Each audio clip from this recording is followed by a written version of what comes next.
வணக்கம் நேயர்களே, இன்னைக்கு நம்ம எந்த படத்தை பார்க்க போறோம்னா மாரிசன்க. அந்த படத்தை இயக்கியவர் சுதி சங்கர், எழுதியவர் வி கிருஷ்ணமூர்த்தி, தயாரித்தவர் ஆர்.பி. சௌத்ரி, நடிப்பு வடிவேலு, ஃபகத் ஃபாசில், ஒளிப்பதிவு கலைச்செல்வன் சிவாஜ், திருத்தியவர் ஸ்ரீஜித் சாரங், இசையமைத்தவர் யுவன் சங்கர் ராஜா, தயாரிப்பு நிறுவனம் சூப்பர் குட் பிலிம்ஸ், விநியோகித்தவர் ரோமோ படங்கள்.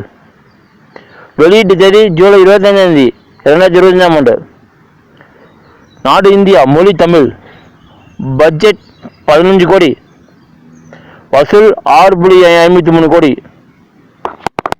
மாரிசன் நடிகர்கள்: வேலாயுதம் பிள்ளை வேலனாக வடிவேலு, தயாவாக ஃபகத் பாசில், கோவை சரளா உதவி கமிஷனராக ஃபரிதா, வேலனின் மனைவி டாக்டர் மீனாட்சியாக Chitra, Vivek Prasanna, network Ganesh Arun, police inspector கனகராஜாக PL தேனப்பன், வேலனின் மைத்துனர் சாரியாக லிவிங்ஸ்டன், தயாளனின் தாயாக ரேணுகா, நீதிபதியாக சரவணன் சுப்பையா, சிவம் செல்வம் என்ற ஆசிரியாக 5 ஸ்டார் கிருஷ்ணா, மதுமிதாவின் அம்மாவாக ஹரிதா, டெலிபோன் ராஜா ஸ்ரீனிவாஸ். தயாரிப்புங்க: மாமன்னன் 2023 படத்தின் வெற்றிக்கு பிறகு ஃபகத் பாசிலும் வடிவேலும் ஆர்.பி. சௌத்ரியின் சூப்பர் குட் பிலிம்ஸ் தயாரிக்கும் மற்றொரு திட்டத்தில் ஒத்துழைக்கப் போவதாக வதந்திகள் பரவின. ஜனவரி 2024 அன்று சூப்பர் குட் பிலிம்ஸ் ஃபகத் மற்றும் வடிவேலை முக்கிய வேடங்களில் சுதி சங்கர் இயக்கும் தங்களின் 98வது திட்டத்தை அதிகாரப்பூர்வமாக அறிவித்தாங்க. ஜனவரி 2024 பிற்பகுதியில் படத்தின் தலைப்பு மாரிசன் என வெளியிடப்பட்டது. அட்லி இயக்கிய மாரிசன் 2017 படத்தில் வடிவேலும் கோவை சரளாவும் இணைந்து பணியாற்றியதை தொடர்ந்து இந்த படம் மீண்டும் இணைகிறது. முதன்மை படப்பிடிப்பு ஜனவரி 22 2024 ஆண்டு அன்று தொடங்கியது. ஏப்ரல் 2024 ஆண்டு தொடக்கத்தில் படப்பிடிப்பு சுமார் 50% நிறைவடைந்ததாக புஷ்பா 2 தி ரூல் 2024 ஆண்டு படத்திற்கான தனது பகுதிகளை ஃபகத் முடித்தவுடன் மீண்டும் தொடங்கும் என்று தெரிவிக்கப்பட்டது. அடுத்து அட்டவணை அக்டோபர் 2024 ஆண்டு 24 அன்று சென்னையில் தொடங்கியது. பிச்சைக்காரங்க படத்தை தயாரித்தவர் சசிங்க, திரைக்கதை எழுதியவர் சசி ஆகியஸ், தயாரித்தவர் பாத்திமா விஜய் ஆண்டனி, நடிப்பு விஜய் ஆண்டனி, சாட்னா டைட்டஸ், தீபா ராமானுஜம், ஒளிப்பதிவு பிரசன்னகுமார், திருத்தியவர் வீர செந்தில்ராஜ், இசையமைத்தவர் விஜய் ஆண்டனி, தயாரிப்பு நிறுவனம் விஜய் ஆண்டனி பிலிம் கார்பரேஷன், விநியோகித்தவர் KR பிலிம்ஸ் ஸ்கைலார்க் என்டர்டைன்மெண்ட். வெளியீட்டு தேதி மார்ச் 4 2016 ஆண்டு. தமிழ் மொழி. வசூல் சாதனை 42.75 கோடி. கதைக்களம்: திருப்பூர் மாவட்டம் பல்லடத்தை சேர்ந்த ஒரு பணக்கார தொழிலதிபர் அருள் செல்வகுமார். அவரது கணவரின் அகால மரணத்திற்கு பிறகு அவர்களின் ஜவுளி தொழிலின் வளர்ச்சிக்கு பின்னால் இருப்பவர் அருளின் தாயார் புவனேஸ்வரி. புவனேஸ்வரியின் மைத்துனர் அவினாசி பண ஆசை கொண்டவர். அருளின் சொத்துக்களை அபகரிக்க திட்டமிட்டுள்ளார். பட்டம் பெற்ற பிறகு அருள் வெளிநாட்டிலிருந்து திரும்பி வந்து தனது தாயார் நடத்தி வந்த அனைத்து தொழில்களையும் கவனித்துக் கொள்கிறார். இதற்கிடையில் புவனேஸ்வரி தொழிற்சாலையில் ஒரு விபத்தில் சிக்கி கோமாவில் விழுகிறார். தனது சிகிச்சைக்காக அருள் எடுத்த அனைத்து முயற்சிகளும் வீண். தற்செயலாக அருள் தனது தாயார் சிகிச்சை பெற்று பெறும் மருத்துவமனையில் ஒரு முனிவரை சந்திக்கிறார். அவர் தனது தாயை காப்பாற்ற ஒரு வழி இருப்பதாக கூறுகிறார். முனிவர் அவருக்கு 2 நிபந்தனைகளுடன் 48 நாள் பிச்சைக்கார வாழ்க்கையை வாழ அறிவுறுத்துகிறார். முதலாவது, அவர் தனது உண்மையான அடையாளத்தை வெளிப்படுத்தக்கூடாது. இரண்டாவது, இதை வேறு யாருக்கும் தெரியக்கூடாது. அவர் அதை செய்தால் அவர் தாய் உயிர் வாழ வாய்ப்பு கிடைக்கும். தன் தாயை காப்பாற்ற வேறு வழி இல்லாமல் அருள் 2 நிபந்தனைகளையும் ஏற்றுக்கொண்டு தனது நண்பர் ராஜேஷிடம் தான் திரும்பி வரும் வரை தொழிலை கவனிக்க சொல்கிறார். அருள் சென்னைக்கு சென்று ஒரு கோவிலில் மற்றும் பிச்சைக்காரர்களுடன் சேர்ந்து பிச்சை எடுக்க தொடங்கிறார். அங்கு மகிழினியை சந்தித்து மகிழினி தொண்டு குணத்தை கொண்டு மகிழினி காதலிக்கிறார். தானும் தன் தாயும் ஆரம்பத்தில் ஒரு திருமண தளம் மூலம் மகிழினி திருமணம் செய்து கொள்ள முடிவு செய்ததை அருள் நினைவு கூர்ந்தார். பின்னர் மகிழினியும் அருளையும் சந்தித்து அவன் ஒரு பிச்சைக்காரன் என்பதை அறியாமல் அவனது குணத்தை விரும்ப தொடங்கிறார். அருள் இல்லாததை அவினாசி உணர்ந்து அருளின் தொழிலை கைப்பற்ற முயற்சிக்கிறார். ஒரு திருமண விழாவில் அருள் ஒரு பிச்சைக்காரன் என்பதை மகிழினி அறிந்து அருள் தன்னை தவறாக வழிநடத்திவிட்டதாக நினைத்து கோபப்படுகிறார். அவனது நல்ல குணத்தால் மகிழினி இன்னும் ஈர்க்கப்பட்டதால் மகிழினி இன்னும் அவனை தவிர்க்கவில்லை. ஒரு நாள் மகிழினியின் தாய் தனது மடிக்கணியில் அருளின் புகைப்படத்தை பார்த்து அவன் ஒரு பணக்கார தொழிலதிபர் என்பதையும் சில மாதங்களுக்கு முன்பு மேட்ரிமோனி வலைத்தளம் மூலம் அவனுடன் தனது புகைப்படங்களை பகிர்ந்து கொண்டதையும் நினைவு கூர்ந்தார். மகிழினி அதிர்ச்சி அடைந்து அருளை சந்திக்க முயற்சிக்கிறாள். அங்கு அருளுக்கும் ராஜேஷுக்கும் இடையிலான உரையாடலை கேட்கிறாள். இது அருளின் பிச்சைக்கார வாழ்க்கை அவரது தாயை காப்பாற்றுவதற்காக என்பதை மகிழி உணர வைக்கிறது. மேலும் அவனது நல்ல குணத்தால் மகிழினி ஈர்க்கப்படுகிறார். ராஜேஷ் அருளை திரும்பி வர வற்புறுத்துகிறார். ஆனால் அருள் அவனோட வர மறுக்கிறார். ஒரு பிச்சைக்காரனாக இருக்கும் அவரது வாழ்க்கை இன்னும் முழுமடையாத வரை மகிழினி அருளை தொந்தரவு செய்ய வேண்டாம் என்று முடிவு செய்கிறார். இதற்கடியில் ஒரு மனநல மையத்தை நிர்வகிக்கும் மருத்துவர்கள் குழு நோயாளிகளை தங்கள் மருத்துவ பரிசோதனைகளுக்கு பயன்படுத்துகிறது என்பதை அருள் ஒரு பிச்சைக்காரனிடமிருந்து மனநல பாதிக்கப்பட்டவராக நடிக்கும் அறிந்து கொள்கிறார். இதை அறிந்து மருத்துவர்கள் அருளை கொல்ல குண்டரை நியமிக்கிறார்கள். அவர் குண்டர்களிடமிருந்து தப்பிக்கிறார். பிச்சைக்காரனாக தனது கடைசி நாளில் அருள் அவினாசியில் காணப்படுகிறார். அங்கே அவரை கொல்ல முயற்சிக்கிறார். ஆனால் தற்செயலாக மகிழினியை குத்திவிடுகிறார். பின்னர் அவர் மருத்துவமனையில் அனுமதிக்கப்படுகிறார். தனது பிச்சைக்கார வாழ்க்கையை இன்னும் முடிக்காத அருள் மகிழினியின் மருத்துவமனை செலவுகளுக்கு பணம் செலுத்த முடியாதால் நம்பிக்கையற்றவராக இருக்கிறார். ஆனால் அவரது பிச்சைக்காரன் நண்பர்களும் அருளுக்கு உதவ சிறிது பணம் கொடுக்கிறார்கள். அதே நேரத்தில் அவினாசி போலீசாரால் கைது செய்யப்படுகிறார். அருள் 48 நாட்களுக்கு பிறகு ராஜேஷுடன் தனது வீட்டிற்கு திரும்பி தனது தாயை பார்க்க வருகிறார். அவரது உடல்நிலை எந்த முன்னேற்றமும் இல்லை என்பதை அறிகிறார். அருள் தனது தாயின் கைகளை பிடித்து கொண்டு மகிழினி குணமடைய பிரார்த்தனை செய்கிறார். திடீரென்று தனது தாயின் கைகள் அசைவதை உணர்கிறார். 6 மாதங்களுக்கு பிறகு புவனேஸ்வரி முழுமையாக குணமடைகிறார். அருள் மற்றும் மகிழினி இருவரும் திருமணம் செய்து கொள்கிறார்கள். கதையின் வரவுகளில் ஒரு பிச்சைக்காரன் ஒரு கோவிலின் முன் அருளிடம் பணம் கேட்கிறான். ஆனால் அருள் ஒரு தொலைபேசி அழைப்பில் மும்முரமாகி பிச்சைக்காரன் கவனிக்க தவறிவிடுகிறார்.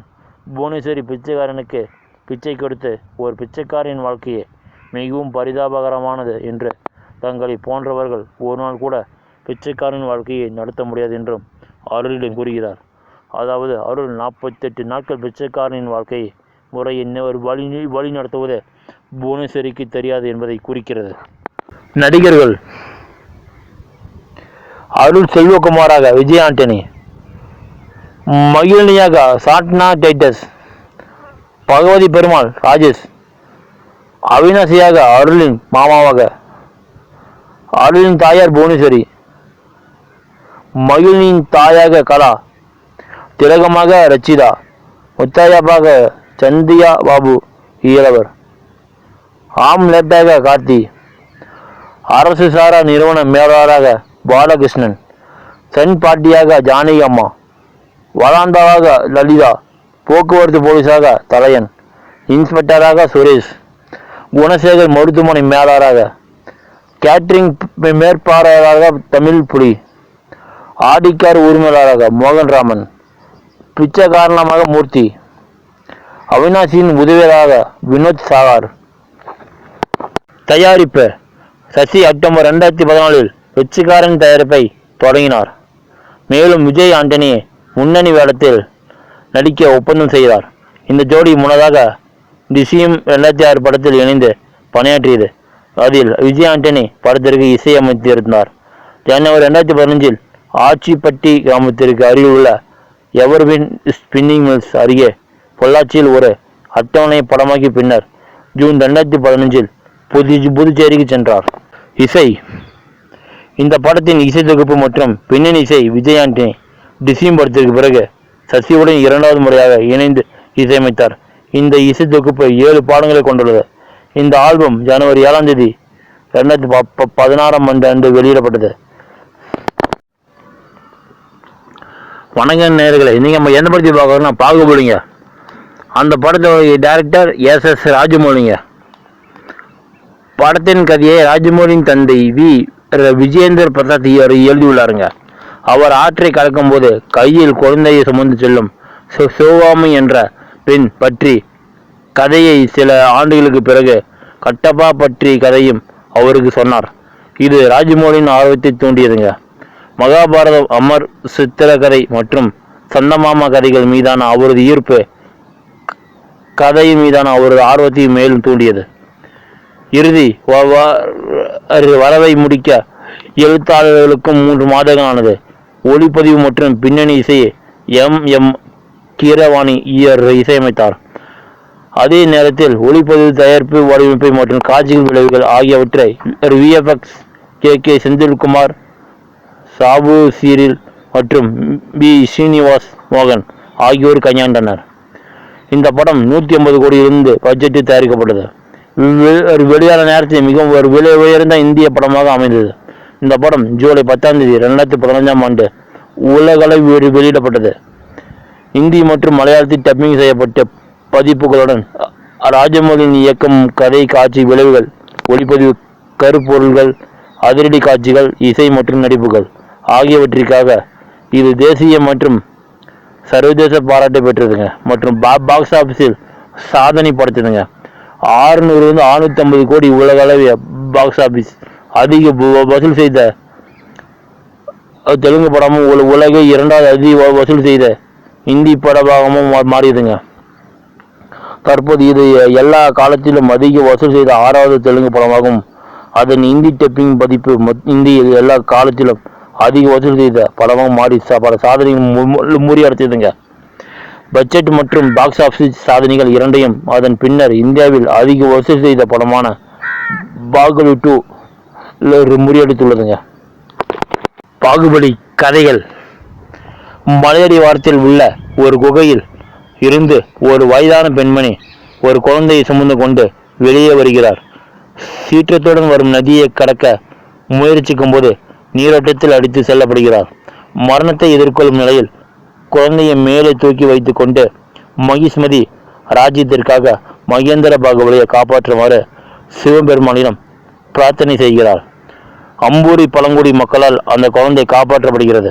மேலும் அவர்களின் தலைவரின் மனைவி சங்கா அந்த குழந்தையை தத்தெடுத்து அதற்கு சிவா என்று பெயரிட்டார். சிவா ஒரு லட்சிய மற்றும் குறும்புக்கார குழந்தையாக வளர்கிறான். தன் தாயின் வேண்டுகோளை மீறி மலையில் ஏற வேண்டும் என்ற வெறி கொண்டவன். ஆனால் ஒவ்வொரு முறையும் தோல்வியடைகிறான். ஒரு இளைஞனாக அவன் சிவபெருமானின் லிங்கத்தை தூக்கி மலையின் அடிவாரத்தில் வைக்கும்போது மனிதாபிமானற்ற வலிமையை வெளிப்படுத்துகிறான். அவ்வாறு செய்யும்போது ஒரு முகமடி மேலிருந்து விடுகிறது. அது ஒரு பெண்ணுடையது என்பதை உணர்ந்த சிவன் அதன் உரிமையாளர் கண்டுபிடிக்க உறுதியாக இருக்கிறான். இறுதியாக மலையில் ஏறுவதில் வெற்றி பெறுகிறான். உச்சியை அடைந்ததும் முகமடி யாருக்கு சொந்தமானதோ அந்த அவந்திகாவை சந்தித்து ஒரு பெண் தொடர்கிறான். அவள் மகிஷ்மதியின் கொடுங்கோல் மன்னன் பல்லால தேவாவை வீழ்த்துவதற்கு சிறைப்பிடிக்கப்பட்ட இளவரசி தேவசேனாவை மீட்பதற்கு அர்ப்பணிக்கப்பட்ட ஒரு எதிர்ப்பு குழுவில் உறுப்பினராக இருப்பதை அவன் அறிகிறான். அவந்திகாவின் மீது மோகம் கொண்ட சிவன் அவளது நோக்கத்திற்காக தன்னை அர்ப்பணிக்க முடிவு செய்து மகிஷ்மதிக்கு செல்கிறான். காவாலியாக மாறு வேடமிட்டு அரசு அரண்மனைக்குள் ஊடுருவி பல்லால தேவாவின் கவனத்தை சிதறடித்து தேவசேனாவை மீட்கிறான். பல்லால தேவா தனது மகன் பத்ராவையும் தனது அடிமை தளபதி கட்டப்பாவையும் சிவனை துரத்த அனுப்புகிறான். அதைத் தொடர்ந்து நடந்த சண்டையில் அம்பூரி மற்றும் எதிர்ப்பு வீரர்கள் சம்பவ இடத்திற்கு வரும்போது சிவன் பத்ராவின் தலையை வெட்டுகிறான். சிவனின் முகத்தை கண்ட கட்டப்பா அடிபணிந்து அவரை பாகுபலி என்று அறிவிக்கிறான். பின்னர் கட்டப்பா தான் மகிஷ்மதியின் புகழ்பெற்ற போர் வீரர் இளவரசரான அமரேந்திர பாகுபலியின் மகன் மகேந்திர பாகுபலி என்றும் அவரை காப்பாற்றிய பெண் ராணி சிவகாமி என்றும் சிவாவிடம் வெளிப்படுத்துகிறார். அமரேந்திர பாகுபலி மன்னர் விக்ரம் தேவரின் அனாதி மகன். மன்னரின் மறைவுக்கு பிறகு அவரது மூத்த சகோதரர் விஜய தேவரின் மனைவி சிவகாமி ஆட்சிக்கு பொறுப்பாளராக நியமிக்கப்பட்டு அடுத்து மன்னரை தேர்ந்தெடுப்பதற்காக பாகுபலி தனது மகன் பல்லாள தேவாவுடன் வளர்க்க முடிவு செய்தார். இருவரும் மகத்தான வாக்குறுதியை காட்டினாலும் பல்லாள தேவா தனது தந்தையின் அதிகார வேடியை கொண்டு இயல்பை தக்க வைத்து கொண்டார். அதே நேரத்தில் பாகுபலி மக்களால் நேசிக்கப்பட்டார். மகிஷ்மதி காலக்கைய பழங்குடியினராலும் அதன் தலைவரான இன்கோசியாலும் அச்சுறுத்தப்பட்ட போது அச்சுறுத்தலை தோற்கடிப்பவர் முடிச்சூட்டுப்படுவார் என்று முடிவு செய்யப்பட்டது. இருப்பினும் இன்கோசி அவமானப்படுத்திய பின்னர் அவரை உயிருடன் பிடிக்க வேண்டும் என்று சிவகாமி கோரினார். பல்லாள தேவா இரக்கமற்றவர். காலகையர்களையும் கிராம மக்களையும் கண்மூடித்தனமாக கொன்றார். இன்கோசியும் கொண்டார். அதே நேரத்தில் பாகுபலி புதுமையான தந்திரங்களை பயன்படுத்தினார். இவ்வேறு வீரர்களின் மன உறுதியை உயர்த்தினார் மற்றும் கிராம மக்களை காப்பாற்றினார். இதன் வெளிச்சத்தில் பாகுபலி சிவகாமியால் வாரிசாக அறிவிக்கப்பட்டார். அதே நேரத்தில் பல்லாள தேவா அவரது தளபதியாக தேர்ந்தெடுக்கப்பட்டார். இந்த கதையை கேட்டதும் சிவாவும் அவரது வளர்ப்பு பெற்றோரும் பாகுபலி சந்திக்க விரும்புகிறார்கள். மனமுடிந்த கட்டப்பா பாகுபலி ஒரு துரோகியால் கொல்லப்பட்டார் என்று விளக்கி தான் அந்த துரோகி என்று வெளிப்படுத்துகிறார். தயாரிப்பு பாகுபலி தி பிகினிங் தெலுங்கு திரைப்படம் திரையில் தயாரிக்கப்பட்டது மற்றும் தெலுங்கு மற்றும் தமிழ் ஆகிய இரு மொழிகளிலும் ஒரே நேரத்தில் படமாக்கப்பட்டது.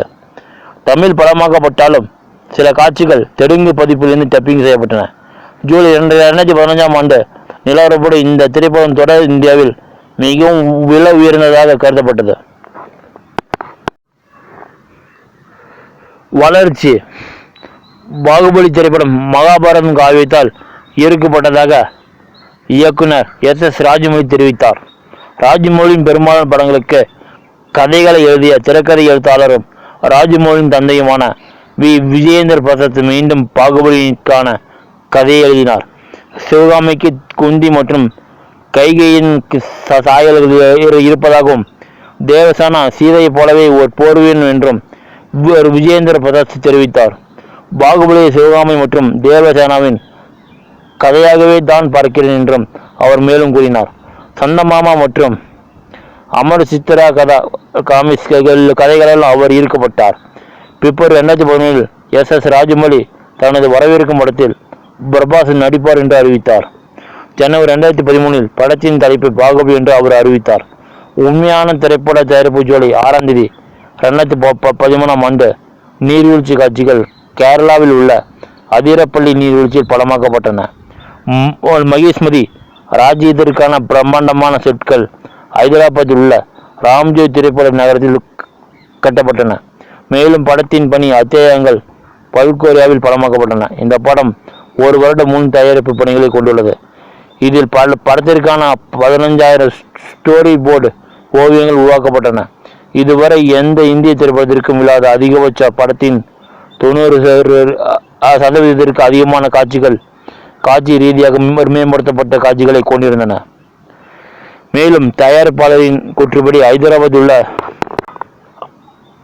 ஹைதராபாத் மற்றும் சென்னையில் உள்ள பிரசாத் ஸ்டுடியோஸ், ஹைதராபாத்தில் உள்ள அன்னபூர்ணா ஸ்டுடியோஸ் பல படங்களை பணியாற்றினர்.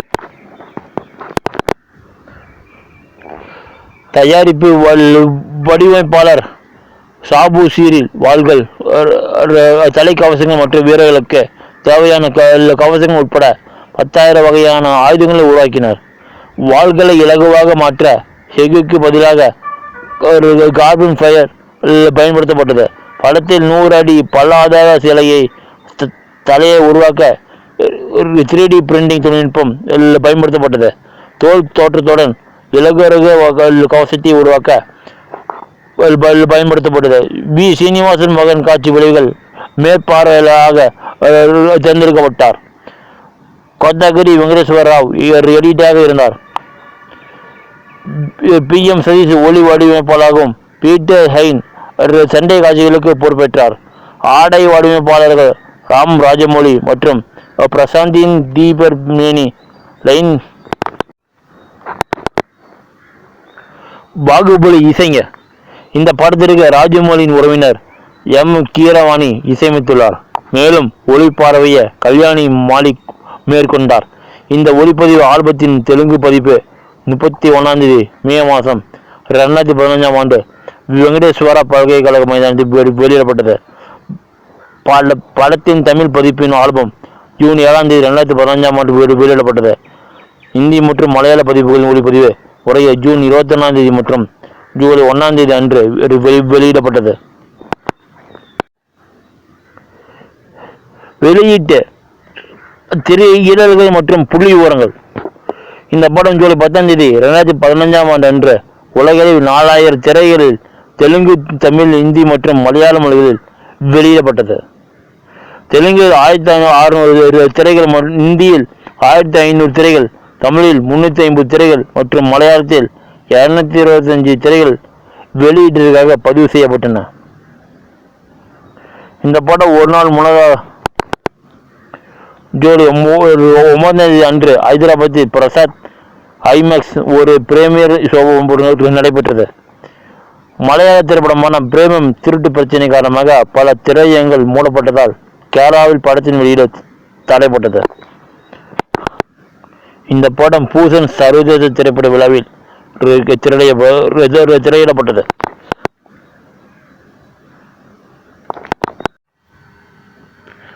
பாராட்டுகள். 63 தேசிய திரைப்பட விருதுகளில் பாகுபலி தி பிகினிங் சிறந்த திரைப்படத்திற்கான விருதை வென்றது. மேலும் விருதை வென்ற முதல் தெலுங்கு படமாகவும் சிறந்த சிறப்பு விளைவுகள் விருதையும் பெற்றது. 63 பிலிம்பேர் விருதுகள், தெலுங்கில் தெலுங்கு பதிப்பு 10 பரிந்துரைகளில் இருந்து 5 விருதுகளை வென்றது. ராஜமௌலிக்கு சிறந்த இயக்குனர் மற்றும் ரம்யா கிருஷ்ணனுக்கு சிறந்த துணை நடிகை ஆகியவை அடங்கும். பாகுபலி தி பிகினிங் விருதுகளுக்கு பரிந்துரைக்கப்பட்ட முதல் இந்திய படமாக மாறியது.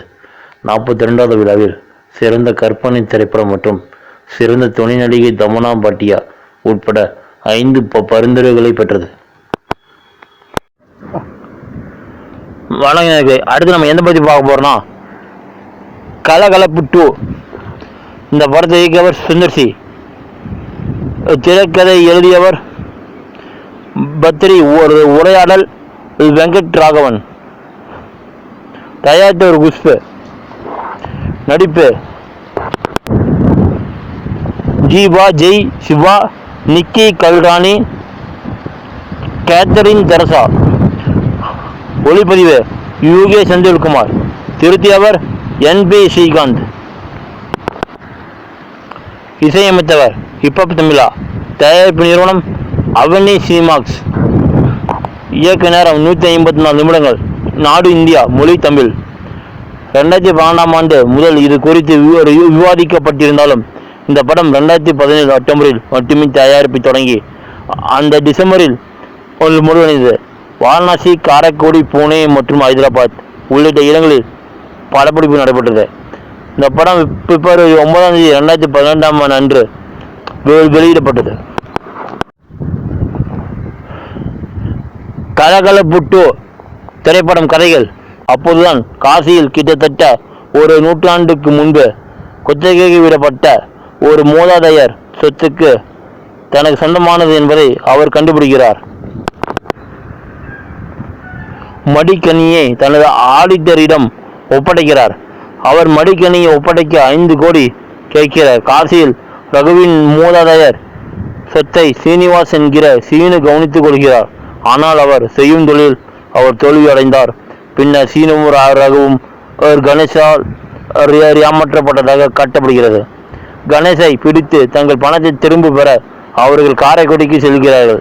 இதற்கிடையில் மடிக்கணியை திரும்ப பெறுவதற்காக தனது பயணத்தை தொடங்குகிறார். காரைக்குடியில் கணேஷ் அவரது 2 கூட்டாளிகளும் ஒரு கோடீஸ்வரை ஏமாற்றி அவரிடமிருந்து மதிப்புமிக்க வைரங்களை பெற விரும்புவதாக வெளிப்படுத்துகிறார்கள். மேலும் அவர்கள் உதவி செய்தால் தங்கள் பணத்தை திருப்பி வருவதாக அவர் உறுதியளிக்கிறார். பல முயற்சிகளுக்கும் பிறகு அவர்கள் அதை ஒரே இரவில் முற்று ஒன்றாக தப்பிக்க திட்டமிடுகிறார்.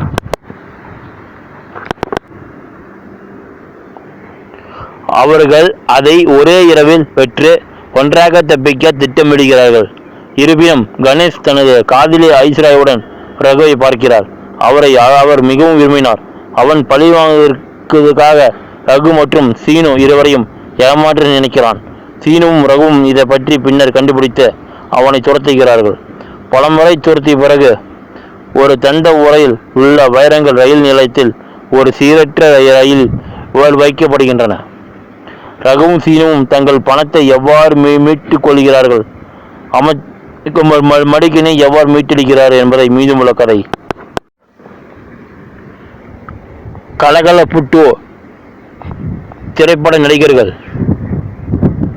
சீனிவாஸ் சீனுவாக ஜீவா, ரகுவரனாக ரகு ஜெய், கணேஷாக சிவன், ஐஸ்வர்யாக நிக்கி கல்ராணி, ஹேமாவாக கேத்தரின் தெரசா, காவல் ஆய்வாளராக ராதாரவி, சீனிவி பாட்டியாக ராமபிரபா, கோபாலாக சதீஷ், பகவானாக யோகி பாபு, கணேஷின் வளர்ப்பு தந்தையின் மைத்துனராக ரோபோசங்கர், ஐஸ்வர்யாவின் அப்பா சைட்டாக விடிவி கணேஷ், முத்துக்குமாராக முனிஷ்காந்த், தர்மராஜாக மதுசூதன் ராவ், சத்தியமூர்த்தியாக வையாபுரி, கணேஷின் உதவியாளர் மனோபோலா, கணேஷின் உதவியாளராக அறந்தாங்கி நிசா, சூனிவின் உதவியாளராக சிங்கமொழி, பகவானின் உதவியாளராக சிங்கமுத்து, கணேஷின் வளர்ப்பு தந்தையாக சந்தான பாரதி, தர்மராஜின் உதவியாளராக விச்சு விஸ்வநாத், தர்மராஜின் உதவியாளராக தளபதி விக்னேஷ், தர்மராஜின் மனைவியாக காஜல் பசுபதி,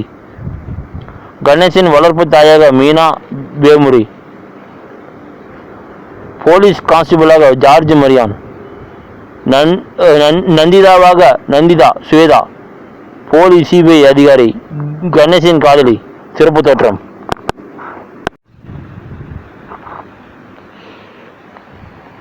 கலகலப்பு 2 திரைப்படம் தயாரிப்பு. மே 2012 சமீபத்தில் வெளியான கலகலப்பு 2012 வெற்றியை தொடர்ந்து யூடிவி மோஷன் பிக்சர்ஸின் ஜி தனஜயன் அதே நடிகர்கள் மற்றும் குழுவினருடன் ஒரு தொடர்ச்சி தயாரிக்கப்படும் என்று இயக்குனர் சுந்தர்சி தனது தற்போதைய திட்டங்களை முடித்த பிறகு 2012 அக்டோபரில் தயாரிப்பு தொடங்க திட்டமிடப்பட்டுள்ளது என்று தெரிவித்தார். சுந்தர் இவ்வளவு அதிக எதிர்பார்ப்புகளை பூர்த்தி செய்வது கடினம் என்று உணர்ந்ததால் இந்த திட்டம் நிறைவேறவில்லை. அதற்கு பதிலாக அதே ஸ்டூடியோவிற்காக தியா வேலை செய்யும் குமார் 2013 இயக்கினார்.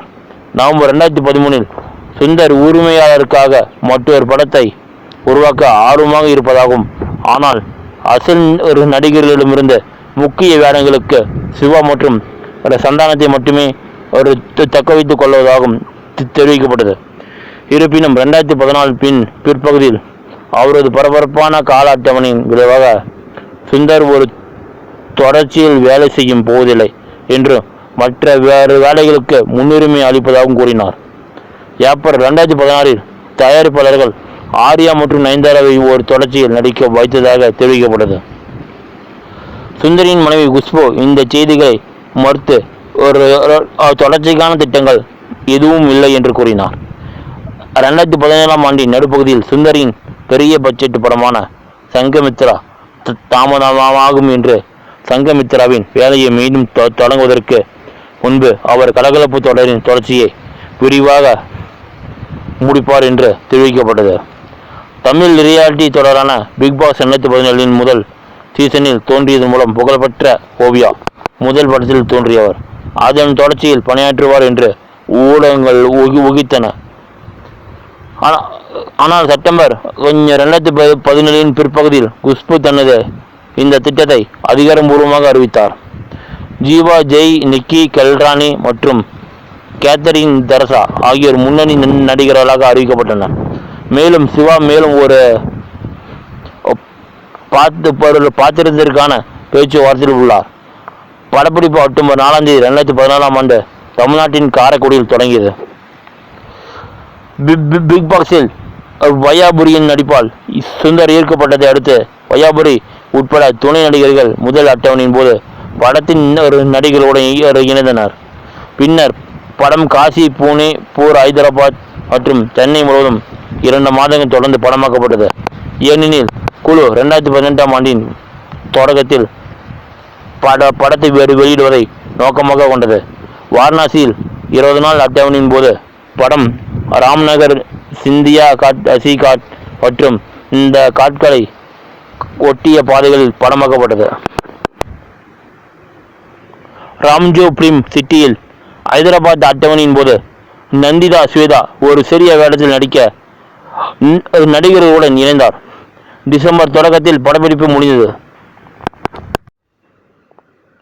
வெளியீடு மற்றும் வரவேற்பு.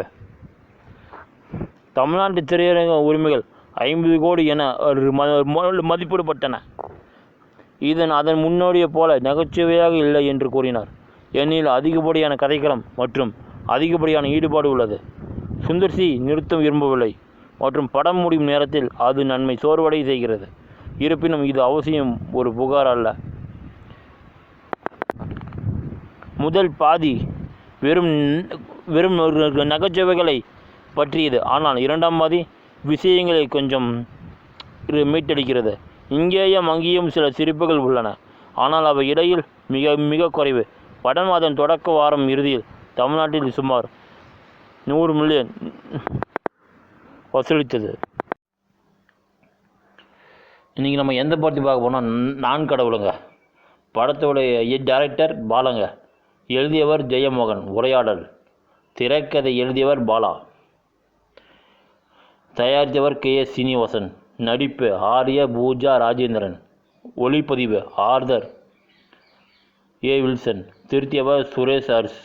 இசையமைத்தவர் இளையராஜா. தயாரிப்பு நிறுவனம் வாசன் விஷுவல் வெஞ்சர்ஸ். விநியோகித்தவர் Vasan visual ventures private Saimira. வெளியீட்டு தேதி பிப்ரவரி 6 2019. நாடு இந்தியா, மொழி தமிழ். இந்த படம் விமர்சகர்களிருந்து ஒரு விமர்சன ரீதியான பாராட்டை பெற்றதுங்க. இந்த திரைப்படம் சிறந்த இயக்குனர் விருது, 4 விஜய் விருதுகள், 3 தமிழ்நாடு மாநில திரைப்பட விருதுகள் மற்றும் 2 ஃபிலிம்பேர் விருதுகள் உட்பட தேசிய திரைப்பட விருதுகளை பெற்றதுங்க. இது 2008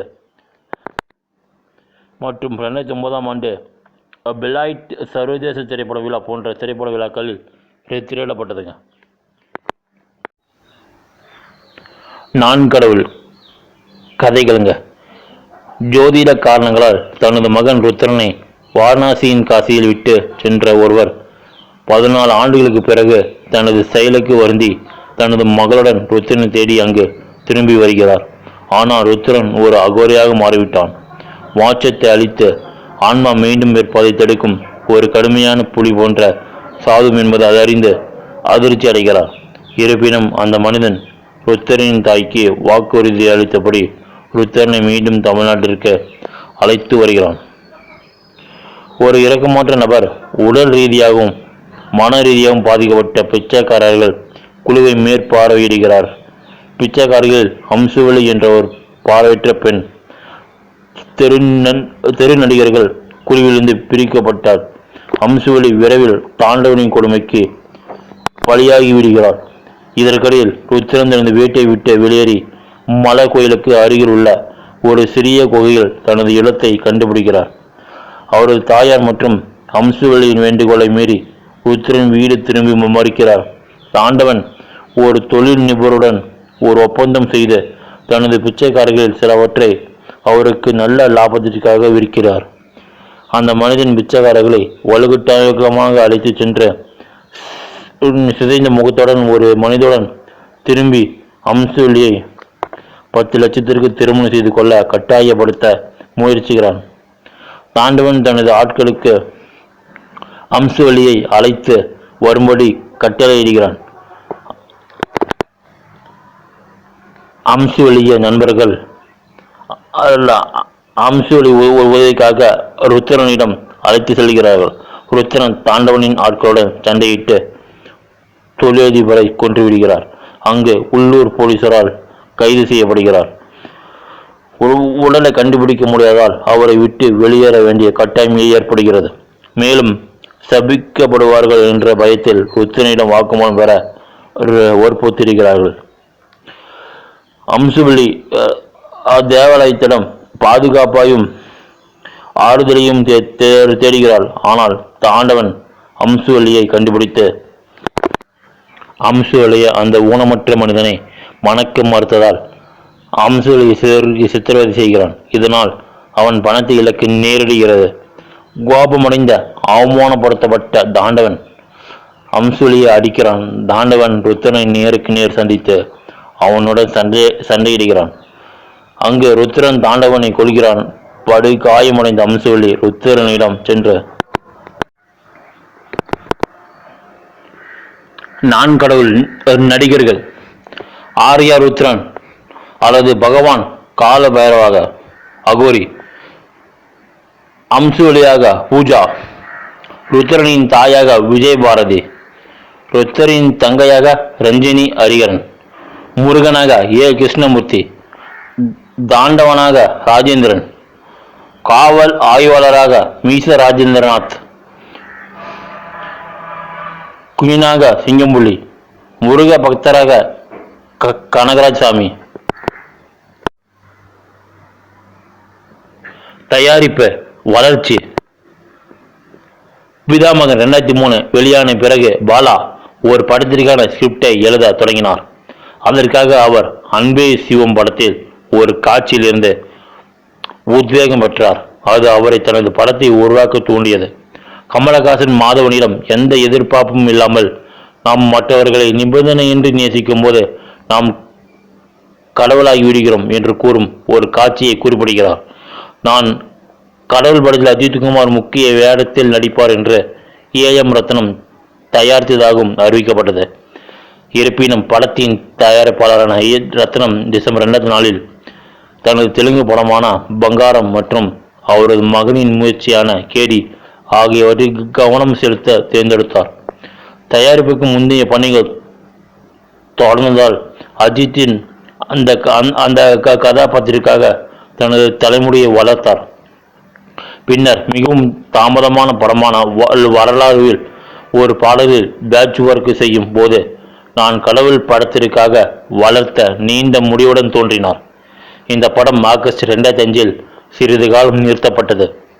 மேலும் அஜித் பின்னர் பாலா தயாரிக்க இருந்த பி. வாசுவின் பரமசிவன் மற்றும் பேரரசுவின் திருப்தி போன்ற பிற படங்களில் கையெழுத்திட்டார்.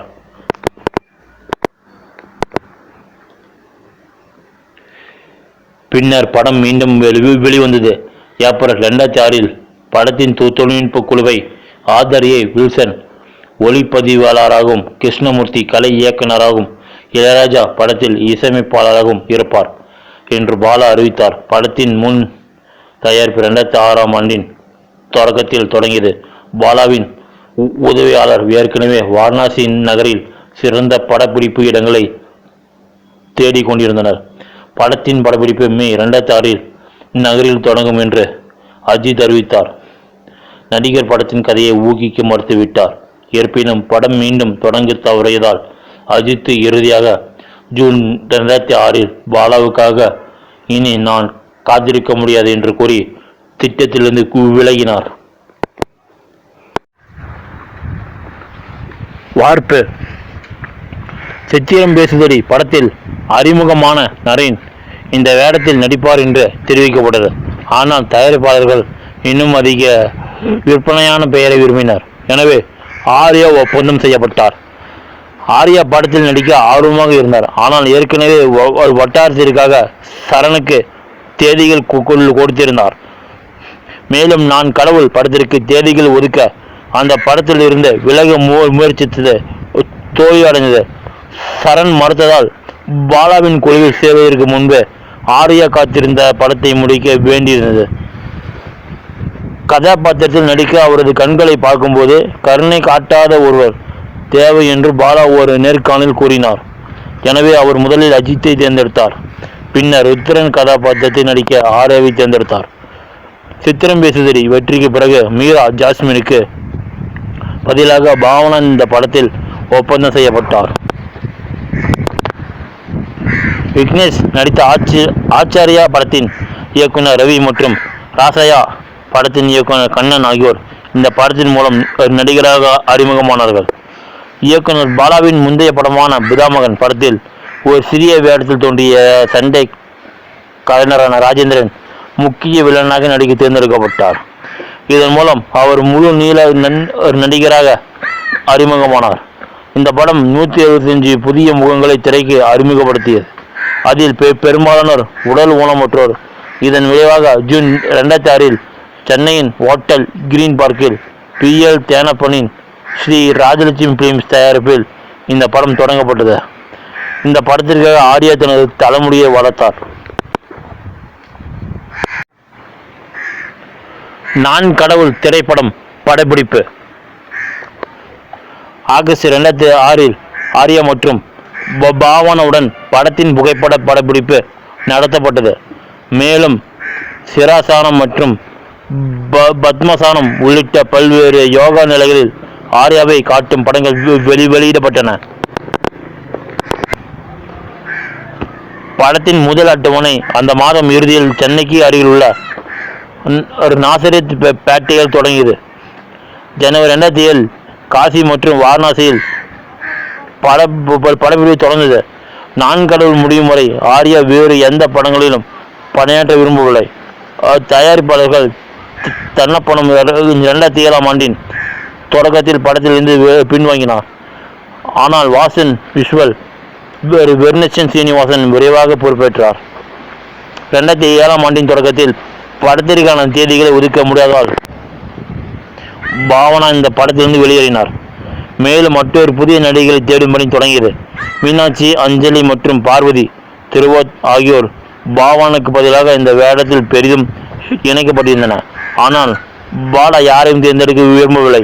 அதைத் தொடர்ந்து தூத்துக்குடி மற்றும் பிறப்பு போன்ற சிறிய பட்ஜெட் படங்களில் நடித்த கார்த்திகா ஒரு ஆடிஷனின் போது பெரியகுளம் தெருக்களில் பிச்சை எடுக்கும்படி கட்டாயப்படுத்தப்பட்டார். இருப்பினும் பாலா இன்னும் ஈர்க்கப்படவில்லை. இந்தி நடிகை நீரு சந்திரா ஒரு சோதனை படப்பிடிப்பிற்காக தேனிக்கு விமானத்தில் அழைத்து செல்லப்பட்டார். ஆனால் ஒரு பிச்சைக்கார பெண்ணின் வேடத்திற்கான தோற்றங்கள் தனக்கு இல்லை என்று பாலா உணர்ந்தார். நடிகை பூஜா பின்னர் செப்டம்பர் 2007 முன்னணி நடிகையாக இறுதி செய்யப்பட்டார். மேலும் 2007 பிற்பகுதியில் பெரிய குளத்தின் படத்தின் படப்பிடிப்பு தளங்களில் சேர்ந்தார். இயக்குனர் சீமானின் கட்டாயத்திற்கு பிறகுதான் படத்தின் ஆடிஷனுக்கு சென்றதாக ஒரு சிங்கள படத்தில் அவர் செய்திருந்த அர்ப்பணிப்புகளின் காரணமாக அந்த படத்தை ஏற்றுக்கொள்வது குறித்து 2 முறை யோசித்ததாகவும் அந்த படத்தின் தயாரிப்பாளர் தனது ஒரு ஒப்பந்தத்திலிருந்து அவரை விடுவிப்பதற்கு முன்பு அவர் வெளிப்படுத்தினார்.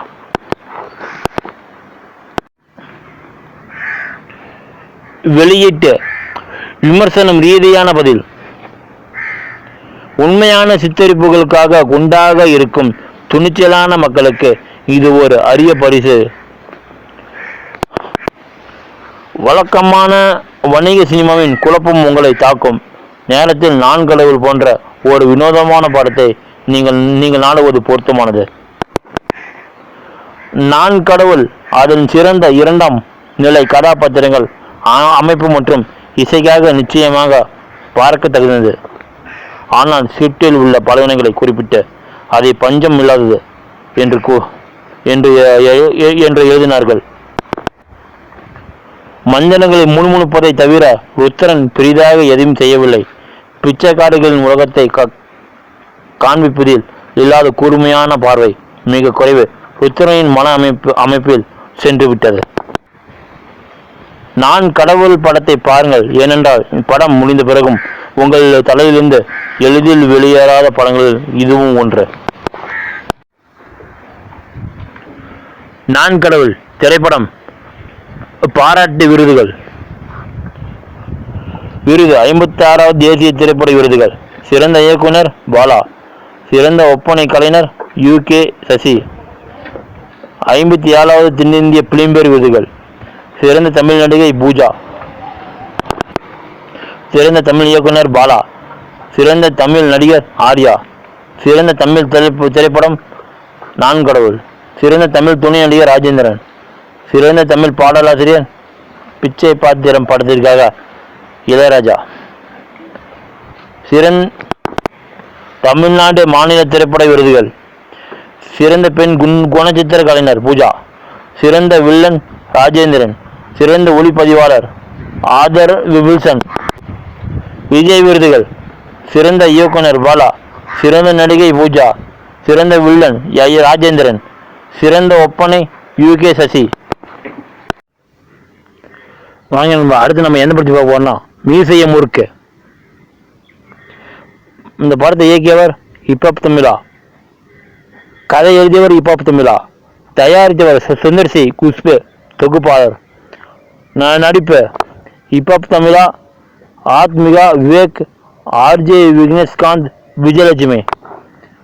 விவரித்தவர் ஹிப்ஹாப் தமிழா. ஒளிப்பதிவு UK செந்தில்குமார், கீர்த்திவாசன். திருத்தியவர் பென்னி ஆலிவர். இசையமைத்தவர் ஹிப்ஹாப் தமிழா. தயாரிப்பு நிறுவனம் அவனி திரைப்படங்கள். விநியோகித்தவர் ராக் ஸ்போர்ட் என்டர்டைன்மெண்ட். நாடு இந்தியா, மொழி தமிழ். இந்த படம் வெளியீட்டு தேதி ஜூலை 21, 2014. மீசைய முறுக்கு. கதைகள். கோயம்புத்தூரை சேர்ந்த ஆதியின் ஜீவாவும் சிறு வயதிலிருந்தே நெருங்கிய நண்பர்கள். ஆதியின் தந்தை பேராசிரியர் ராமச்சந்திரன் இசை மற்றும் கூடுதல் பாடத்திட்டங்களில் அவருக்கும் இருக்கும் ஆர்வத்திற்கும் மிகவும் உறுதுணையாக இருக்கிறார்.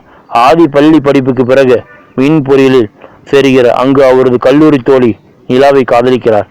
நிலா ஒரு வசதியான குடும்பத்தை சேர்ந்தவர். நிலா பெற்றோர் காதலுக்கு எதிரானவர்கள். நிலாவின் ஆட்சேபனைகள் இருந்த போதிலும் நிலாவும் ஆதியும் காதலிக்கிறார்.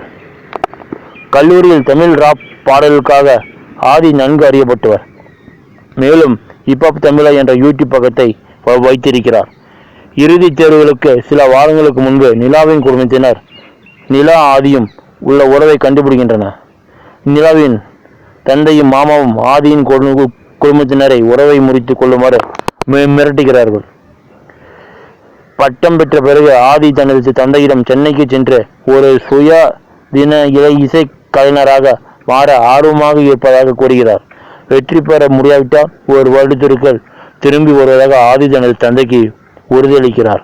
ஒரு வருடத்திற்குள் வேலை தேடி நிலா திருமணம் செய்து கொள்வதாக ஆதி நிலாவின் தந்தைக்கு உறுதியளிக்கிறார்.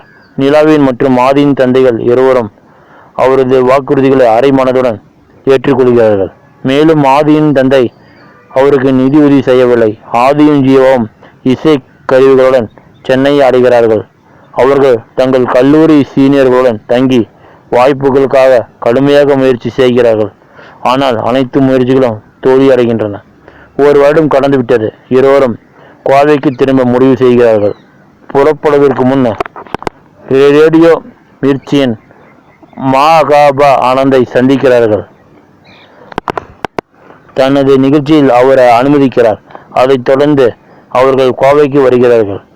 தனது தந்தையின் ஆலோசனைப்படி ஆதி சென்னையில் MBA பட்ட படிப்பில் சேருகிறார். திடீரென்று கிளப்புள்ள மப்புள்ள வீடியோ சமூக ஊடகங்களில் பெரிதும் வைரலாகி ஆயிரக்கணக்கான ரசிகர்களை பின்தொடர்பவர்களை ஈர்த்திருப்பதை காண்கிறார். ஆதியின் நம்பிக்கை மீண்டும் உயிர்ப்பிக்கப்படுகிறது. மேலும் அவர் இசைத்துறையில் ஒரு வாய்ப்பை தேடுவதை தொடர முடிவு செய்கிறார். மேலும் தனது தந்தைக்கு தனது முதுகலை பட்ட படிப்பை முடிப்பதாக உறுதியளிக்கிறார். அதே நேரத்தில் ஒரு பெரிய இசை நிறுவனம் சென்னையில் ஒரு கட்டண இசை நிகழ்ச்சிக்காக ஆதியை அணுகிறது. நிலா எந்த திருமண திட்டங்களுக்கும் சம்மதிக்காததால் நிலாவின் தந்தை நிலா தற்கொலை செய்து கொள்வதாக மிரட்டி நிலாவுக்கு ஒரு திருமணத்தை ஏற்பாடு செய்கிறார். நிலாவின் பெற்றோர் நிலாவுக்கு ஒரு திருமணத்தின் நிச்சயத்தை அறிந்து ஆதி அதிர்ச்சி அடைகிறார். ஆதி ரகசியமாக நிலாவை சந்தித்த இன்னும் ஒரு வருடம் காத்திருக்குமாறு கேட்டுக்கொள்கிறார். அதற்கு நிலா சம்மதிக்கவில்லை. நிலா ஏற்கனவே ஒரு வருடம் காத்திருந்ததாகவும் எல்லாம் முடிந்துவிட்டது என்றும் பதிலளித்தார். ஆதி மனம் உடைந்து சென்னைக்கு செல்கிறார். நிலா தனது பெற்றோரின் விருப்பப்படி திருமணம் செய்து கொள்கிறார். அதே நேரத்தில் ஆதி ஹிப்ஹாப் இசையில் பிரபலமான ஆளுமையாக மாறுகிறார். 5 ஆண்டுகளில் ஆதியும் ஜீவாவும் சினிமாவில் பிரபலமான இசை இயக்குநர்களாக ஆகிறார்கள். மீசைய முறுக்கு நடிகர்கள். ஹிப்ஹாப் தமிழ் ஆதி தானே. ஆத்மிகா வெண்ணிலாவாக நிலா. ஆதியின் சிறு வயதிலிருந்தே காதல். ராமச்சந்திரனாக விவேக், ஆதியின் அப்பா. ஜீவாவாக ஆர்ஜே விக்னேஷ்காந்த். விஜயாக விஜயலட்சுமி, ராமச்சந்திரனின் மனைவி. மனிஷாவாக மால்விகா. மாகாப ஆனந்த் அவராகவே. அஸ்வினாக ஆனந்தராம், ராமச்சந்திரன் இளைய மகன், ஆதியின் சகோதரர். பாலாஜி டேகாக ஷாரா, மாற்றுப்பெயர் பிஜிலி. மெட்ராஸ் சென்ட்ரல் முத்து நிர்மல் என்ற மொட்டை. நிலாவின் மாமாவாக கஜராஜ், நிலாவின் அக்காவாக ஸ்வேதா. மார்ஷலாக பிரதீப் கே விஜயன், ஆதியின் கல்லூரி நண்பன். அருண் நிர்மலின் சிறந்த நண்பனாக குகன் பிரகாஷ்ராஜ். மார்க்கண்டேயனாக பூவேந்தன், ஆதி கல்லூரியில் மூத்த மாணவர். சஞ்சயாக அன்புதாசன். விஷ்ணுவாக ஹரிஹர கிருஷ்ணன், ஆதியின் கல்லூரி நண்பன். மியூசிக் ஸ்டுடியோவில் சரவணன், ஆதியின் எதிரியாக தம்மி அன்சாரி. சுதாகர் அண்ணாவாக வினோத்குமார், ஆதியின் கல்லூரி நண்பன். ஸ்வேதா மற்றும் நிலாவின் தாயாக மீனா வேமுரி. ஸ்வேதா மற்றும் நிலாவின் தந்தையாக மனோஜ்குமார். சிறப்பு தோற்றங்கள். கேமே தோற்றத்தில் பரிதாபங்கள் கோபி. பரிதாபங்கள் சுதாகர் கேமியா தோற்றத்தில். இளம் ஆதியாக நிதிஷ் குட்டி. இளம் ஜீவாவாக அதீஸ். இளம் நிலாவாக ரஷ்யாம். இளம் மனிஷாவாக மிருதுளா ஸ்ரீ. நிலாவின் வருங்கால மனைவியாக அஸ்வன் திலக் கேமே தோற்றத்தில் நடித்துள்ளார். பரதன் குமரன் உதவி இயக்குனர் கேமே தோற்றத்தில். ஆம்பளை இசை டீசர் வீடியோவில் சிறப்பு தோற்றத்தில் விஷால் ஹீரோ. ஆம்பளை இசை டீசர் வீடியோவில் சுந்தர்சி சிறப்பு தோற்றத்தில். மீசைய முறுக்கு தயாரிப்பு வளர்ச்சி. ஆகஸ்ட் 2013 ஹிப்ஹாப் தமிழாவின் KHD முன்னணி பாடகரான ஆதி KHDயை அடிப்படையாக கொண்ட ஒரு முழு நீள திரைப்படத்திற்கு நாயகனாக ஒப்பந்தம் செய்யப்பட்டதாக தெரிவித்தார். இது 2014ஆம் ஆண்டின் நடுப்பகுதியில் வெளியிடப்படும் என்று எதிர்பார்க்கப்பட்டது. ஸ்பேக் ஸ்கிரிப்டை இயக்க பொருத்தமான இயக்குநருக்கான தேடல் நடைபெற்று வருவதாக அவர் கூறினார். அக்டோபர் 2016இல் தேனண்டால் ஸ்டுடியோ லிமிட் நிறுவனத்திற்காக ராமசாமி மற்றும் ஹேமா ருக்மணி தயாரித்த மீசை முறுக்கு என்ற படத்திற்கு பெயரிடப்பட்டதாக செய்தி வெளியானது. ஜல்லிக்கட்டில் அவரது வீடியோ பாடலான டக்கர் மூலம் ஈர்க்கப்பட்ட பின்னர் அவர் இந்த திட்டத்தை விவரித்து 5 நிமிடங்களுக்குள் பச்சை குத்தி முன்னணி நடிகராக நடிக்க வலியுறுத்தினார். முழு நீள வேடத்தில் நடிகராக அறிமுகமாகுவோடு மட்டுமல்லாமல் ஆதி எழுத்தாளர் மற்றும் இயக்குநராகவும் பணியாற்றுகிறார். மேலும் படத்திற்கான இசை மற்றும் பாடல் வரிகளை எழுதுகிறார். படம் வெளியாவதற்கு முன்பு நடந்த பத்திரிகையாளர் சந்திப்பில் சுந்தர்சி இது ஆதியின் வாழ்க்கையின் ஒரு பகுதி வாழ்க்கை வரலாறு என்பதை உறுதிப்படுத்தினார். படத்தின் தலைப்பை ஆதியின் தந்தை தனது மகனிடம் அடிக்கடி கூறும் தோற்றாலும் ஜெயித்தாலும் மீசையை முறுக்கு, வெற்றி அல்லது தோல்வி எப்போதும் உங்கள் மீசையை சுழற்று என்று பெறப்பட்டது. மீசையை முறுக்கு முக்கியமான உண்மையான சம்பவங்களை அடிப்படையாக கொண்டது என்று ஆதி கூறியுள்ளார். அதாவது படத்தில் வரும் அவரது 5 நண்பர்கள் மற்றும் சுதாகரன் கதாபாத்திரம் உண்மையான மக்களை அடிப்படையாக கொண்டது. ஆனால் படத்தை வணிக ரீதியாக சாத்தியமானது மாற்ற சில சுதந்திரங்கள் எடுக்கப்பட்டுள்ளன. ஆதி மற்றும் ஜீவாவை சிறுவயது நண்பர்கள் என்று படம் சித்தரிக்கிறது. உண்மையில் இருவரும் 2005ஆம் ஆண்டு டீனேஜர்களாக இருந்தபோது ஆர்குட் வழியாக சந்தித்தனர். வணக்கம். அடுத்து நம்ம எந்த படத்தை பார்க்க போறோம்னா முத்துக்கு முத்தாக.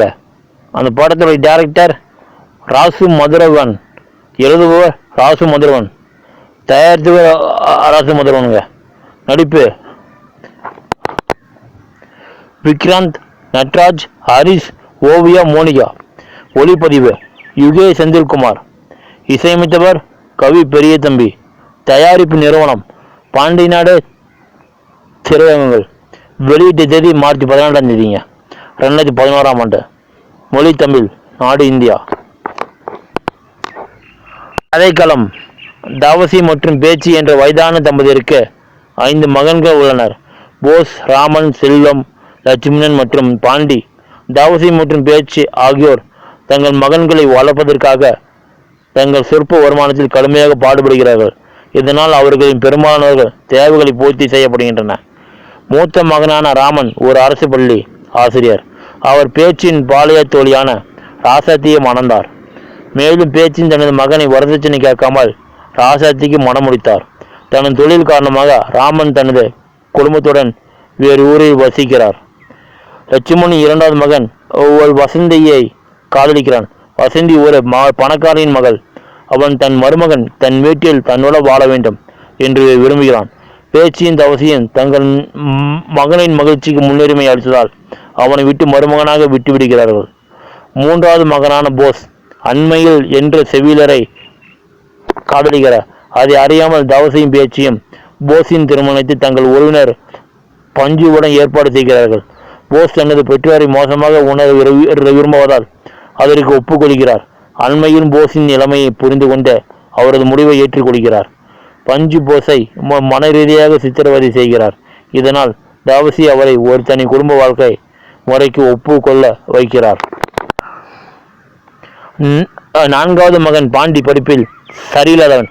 ராசாத்தின் தங்கையை தன் குடும்ப கடை திருமணத்திற்கு துணி வாங்க வந்தபோது காதலிக்கிறான். ஐந்தாவது மகன் செல்லும் ஐடி துறையில் வேலை பெற்று வேலை காரணமாக நகரத்திற்கு செல்ல வேண்டிய கட்டாயத்தில் உள்ளது. ஸ்வேதா மீது காதல் கொள்கிறான். எல்லா மகன்களும் தங்கள் பெற்றோரின் சூழ்நிலை காரணமாக மிகவும் நேசிக்கிறார்கள். என்றாலும் வேலை வாழ்க்கை முறை காரணமாக அனைத்து மகன்களும் இப்போது தங்கள் பெற்றோருடன் பிரிந்து வாழ்கிறார்கள். வயது முதியவர் மற்றும் குடும்பத்தில் நடக்கும் சம்பவங்கள் காரணமாக பேச்சுக்கு ஆஸ்துமா இருப்பது கண்டறியப்பட்டது. மகன்களின் குடும்பத்துடன் சில நாட்கள் செலவிட விரும்பும் பேச்சையும் தவசையும் முதலில் ராமன் வீட்டிற்கு செல்கிறார்கள்.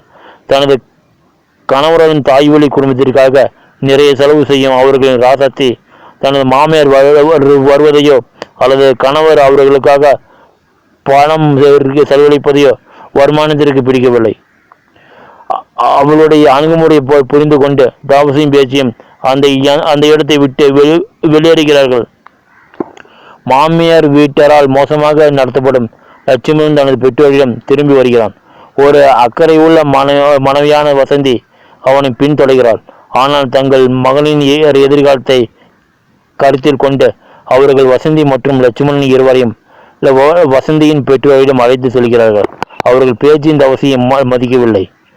ஆஸ்துமா பரிசோதனைக்காக பேச்சு மருத்துவமனையில் பணிபுரியும் அண்மையிலை பார்க்கிறார். அவள் தங்கள் மீது வைத்திருக்கும் அக்கறையும் அவரது அன்பான மனப்பான்மையும் பார்த்து பேச்சு தன்னை போஸுக்கு திருமணம் செய்து வாய்க்காதற்கு வருத்தப்படுகிறார். பேச்சின் அவசியம் தங்கள் பேரனை பார்க்க போஸை பார்க்கிறார்கள்.